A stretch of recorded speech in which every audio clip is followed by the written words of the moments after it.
Hi everybody, welcome back to our channel LifeSnapShot. Evelyn, Muttley and Greg here from Australia. Appreciate you dropping by. Oh, he's having a little yawn. First of all, thanks everybody for the support. If you checked out my last video, I was trying to steer away from the cost of living. I thought I'd pretty much nailed what I had to nail with that subject, but the last video was probably one of the best videos so far when it comes to subs and stuff. So you guys really like it. So I'm going to make a little bit more of an effort to try and come up with some new stuff, how to help you guys save some money. There's some stuff out there that maybe you've missed, you're not sure on what about. Chuck some comments down below. Maybe you can help someone else out with some ideas that I've missed. Please leave some comments down below. I've been noticing down in the comments you guys have been talking amongst yourselves, and you're helping each other. That's what this channel's all about. As simple as that. Just help each other out. Maybe someone's not too sure about to do something. Chuck a comment down below, and hopefully someone picks up on that comment and goes, you know what, I've got an idea. And that's what it's all about. So appreciate the support so far. Appreciate you guys mingling amongst yourselves. But also, please consider subscribing, because we are trying to build this channel. And so far, I feel that I'm doing the right thing by helping people out and giving them decent advice. So just remember that I ain't no expert when it comes to when I talk about money and stuff like that. Check out my other videos. I have done that type of thing, investments and etc. But today I am going to do just a kind of a follow-up general thing. Checklist, okay, a checklist, about 10 things, all right, that I think you can do. Maybe you don't know about, maybe you do, maybe you can tweak them a bit, but let's just get into it. So, let's just have a look. Okay, I've got this written down, but I've written it in hieroglyphics. All right, so first of all, turning appliances down, okay? The fridge, you can turn it down a bit. Right, you might have it running flat out. You don't need to do that. Turn it down a bit. Also check the seal around your fridge. That can be very costly if the seal around your fridge isn't working. And in most cases, just getting the seal replaced was probably cheaper than replacing the whole fridge. So just check that out. Temperature of your fridge, you might be able to turn it down over a year. It saves a lot of money. Have quicker showers. Now you can take this either way. Having a quicker shower, because I don't work, I go 2 or 3 days, honestly, just sitting on the lounge. I don't have a shower every day. I don't need to. Of course, when I go out and I garden or something like that, then yeah, okay, I'll have a shower. But if I just woke up in the morning, walked to the lounge and sat on the lounge and watched TV all day and just munched on food, I'm not going to have a shower every day. But people who have to have a shower every day, have a quicker shower. That'll save you a lot of money, a lot of water, and a lot of money in the long run. So yeah, are you right there? Okay. Right, this one. Your washing machine costs us money. So if you're just sitting around the house for 1 or 2 days, there's no need to wash your clothes every day. I understand with these people with big families and stuff like that, okay, maybe it doesn't apply to you.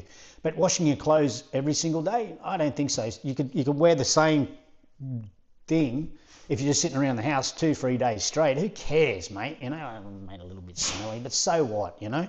So washing your clothes, maybe stretch that out, though the washing machine's not working so hard. Shop at different times. I've said this before, shopping at different times and like grocery shopping, you never know. Like if you just get into a rut and every day you go there at X amount of time, you're just going to see kind of pretty much the X amount of the same thing over and over again. I've done this and it's proven to be correct. At times, the same store will put things on special. So change your times up when you go to the grocery store. You might just get in luck, and note it down just in case, like, oh, that wasn't on special last time I was here and it's 5 o'clock in the afternoon or whatever. Note it down, okay? Also, check out the products on eBay. You know, those products that you can throw on the shelf and stuff like that. As you're walking around doing your shopping, toilet rolls, washing powder, all that sort of stuff, check out on eBay and just see how much things are actually worth. Compared to other stores, you might get a good, you know, eBay especially, you might just get that one off on special, want to get rid of it, and it gets delivered to your door. So remember that. Shop at different times. Where are we? Shop op shops, okay? I can't stress this enough. I think it's a great idea. Who cares if something's second hand? If it's in good condition and it's clean, mate, what's the difference? Go to op shops, check out our other videos. We found Gucci, original Gucci. Evelyn found Gucci in an op shop. I found some Calvin Klein pants, original Calvin Klein pants, and I think I paid $10 for them. You know, they're like an $80 pair of pants. Second hand, yeah, but if I was to put them in front of you, you would never know that, you know what I mean? Like, they looked pretty much brand new, very well looked after, hardly worn. $10, you know? So shop op shops. Okay, this one, if you're going good with your neighbours and everything's going along great, shop with them, okay? Carpool with them, right? Maybe you're all going to the same, I don't know, football training with your kids and stuff like that. Talk to them, see where you can both save money by helping each other out. It's like carpooling, shopping. I always ask my neighbours, they're rarely here because this is a holiday home, and plus this is our second house, so we kind of, oh my God, this dog, we kind of in and out here. But every chance I get, I ask my neighbours, do you need anything? Right? And they're like freaking out at first when I said this, but now they even come and ask me, we're going into town, do you need anything? They'll save you a trip. You say, mate, give me some milk and bread. You know what I mean? And you get a good relationship with your neighbour. So ask your neighbours, you know, carpool with them, save on fuel. You bring up the idea, they're going to love you for it. You're saving them money, and you say, listen, I'll do this. I'm going there, you know, and guaranteed they'll probably return the favour, you know, so... Okay, now we're getting some real stuff. Getting a second job, right? I know this is something, people have lives and they want to have social life, and I get it, okay? Reason why I got to the point where I got to, I've said this before, I retired at 46, it's because I busted my bum when I was 20 years old, when I was young, and I was working 3 jobs, I was working hard.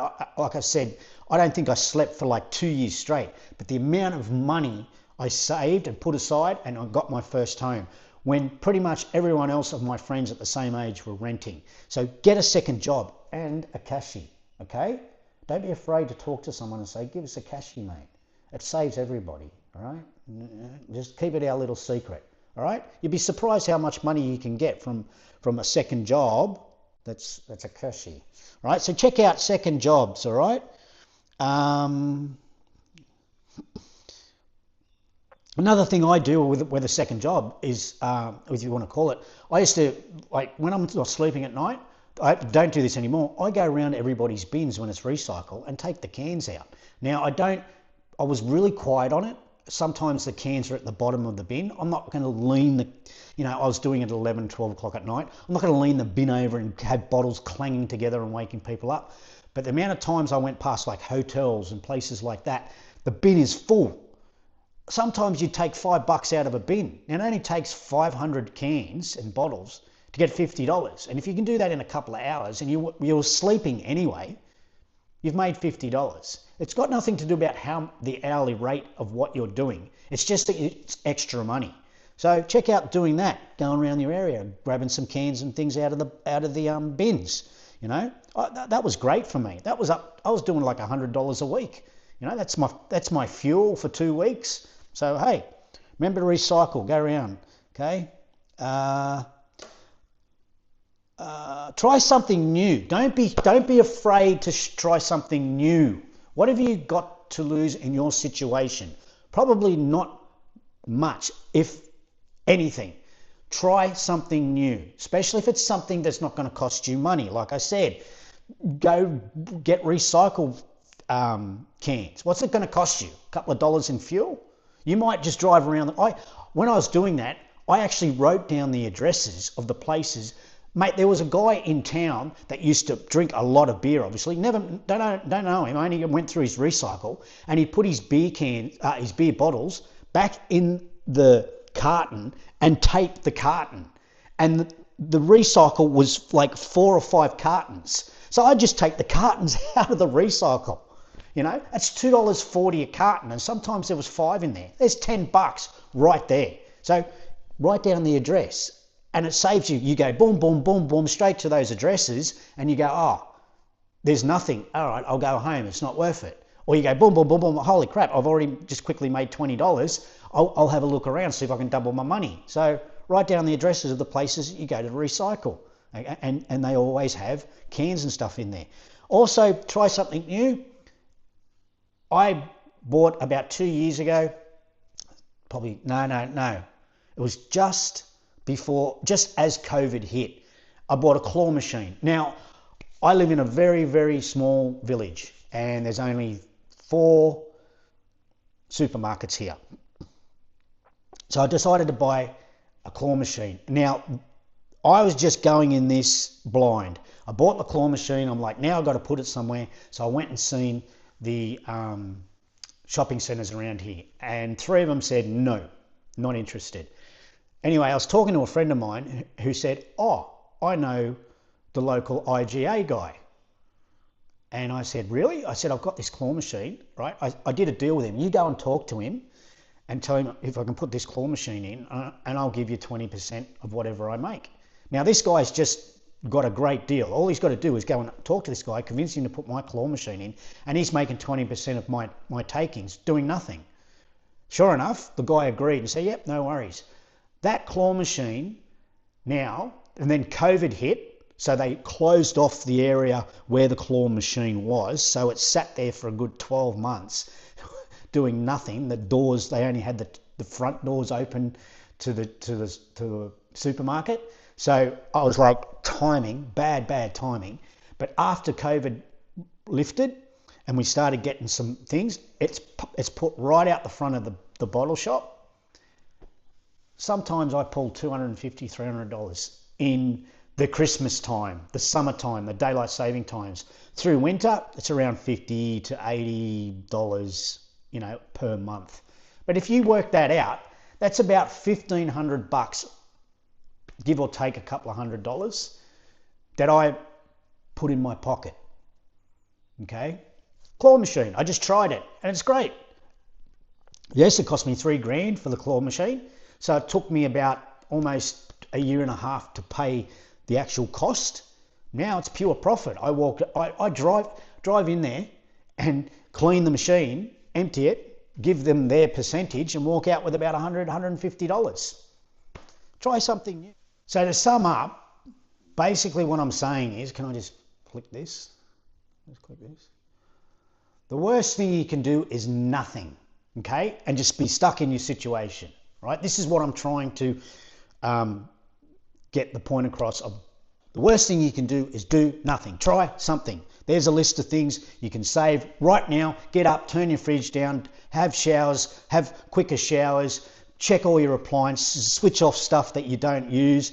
These are things you can do right now. Get off your backside and go and do them right now. Then there's other things like trying something new, going and get cans out of recycle. These things cost you literally nothing to do, and you can do them right now. Okay? So the worst thing you can do is do nothing. Remember that. Now, my dad told me when I was young, what's the best time to make money? I'll let you think for a second. What's the best time to make money? This is a great one. This one stuck with me all my life. Do you know what the answer is? What is the best time to make money? I'm just milking this a bit. The best time to make money is when you're asleep. Okay? Which brings me back to the claw machine. Okay? That claw machine is sitting there 24 hours, 7 days a week. It is costing me nothing. It's plugged into their power. All I've got to do is clean it, and then every now and then when a prize comes out of it, 2 prizes, I replace the prizes. Cost me a couple of bucks. But for 24 hours, 7 days a week, it literally costs me nothing, and people are putting money into it. So remember that. Come up with an idea that while you're asleep, something's making you money. Like I said, with the claw machine, it's a great example that you can come up with something that doesn't require any effort, which means money, right? There's ideas, or ideas that are really cheap to do. Like I said, jump in your car, go driving around the area and get the recycle. What's that costing you? Nothing. You'd be lucky to, you could drive around for an hour in the area, stop and start, eat, pull up what I do is I pull up with the recycle. I pull up with those Bunnings plastic bins you see in Bunnings, and I pull up at the end of the road, and then I'll just walk one side of the road, and then I'll cross the road and come back. And I'll tell you now, in 5 minutes, 6 minutes, you've probably got 50 cans. That's $5 for doing nothing. Remember, don't look at it as an hourly rate, like your normal job. Just look at it as extra money. I hope that helps everybody out. Once again, I want to thank everybody. You've convinced me that you really want to watch this type of stuff. I hope it's helpful. That's the main thing. Entertaining, yes. Check out the mongrel. He's there, Muttley Mung. And look out for some new stuff we're going to do. We're going to do some interesting places that probably people don't know about, that's little towns around, well, first of all, my home state, and then we're going to probably travel a bit around Australia and document it and, you know, vlog it, so to speak, as the young kids say these days. All the best. Thanks for everybody for watching. Appreciate the support. We're loving it. I think we're on 425 now. Let me have a quick look. Oh, before we go, another one. Oh, I've got four people chatting. Open up a YouTube account. Okay, we had no idea what we were doing. We just said we need to get on board with this, and it's going on 1 year next month since we've opened this channel, and we're on 427 subbies, and I've got 4 people now to have a quick chat with, which is awesome. And I can't do it without you. Appreciate it. Stay happy, stay healthy. Look out for the next one. All the best. Bye.